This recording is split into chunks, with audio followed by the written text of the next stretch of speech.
Hi, I'm Chloe Perkins, and I'm going to be reading The Girl with Big, Big Questions by Britney Winn Lee. There once was a girl with the twinkling eyes and a very curious mind. This girl was always asking questions whose answers weren't easy to find.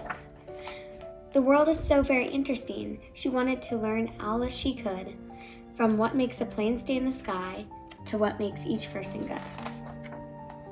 Her days were filled with adventures galore, since her mind was so full of wonder. How long can a turtle stay in its shell? Why does lightning come before thunder? Why can't people live on the moon? What happens to stars when they fall? When will you let me stay up all night? Why even have a bedtime at all? What does the dog do while I'm at school? Hey, how is the whole world made? And why do we have big hearts that can feel hurt and upset and afraid? Could I fly if I got a running start? The nearest volcano is where? Are monsters real? What's Spanish for blue? Is it okay to cut my own hair?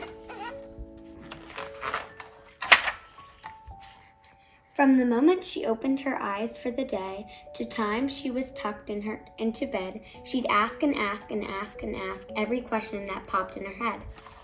At first, her neighbors, teachers, and friends tried to answer her wonder-filled mind, but after a while, their encouraging smiles were replaced by the rolling of an eye. She noticed her questions were making them tense, and one day her class hit their limit. After she asked a dozen things about clouds, the class hollered, "Please stop, just quit it." Embarrassed, the girl tried to quiet her thoughts and not raise a voice so curious so that no one would be too uncomfortable or even worse, furious. But one day, she found the nest of a bird, built low and exposed near the ground. Why would a nest not be in a tree? She wondered and then looked around. She was all by herself with no one to ask, so she ran to the library shelves. She read about cities and the lack of safe places for birds to build nests for themselves. Like hunting for treasure, she searched and learned more answers that made her frown. With an urgent report, she announced to her class, "There are not enough trees in our town."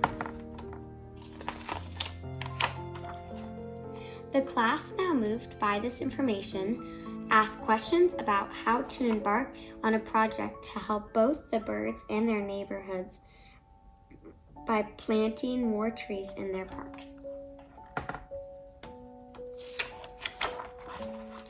The girl knew that the big questions are good, and answers aren't just things to know.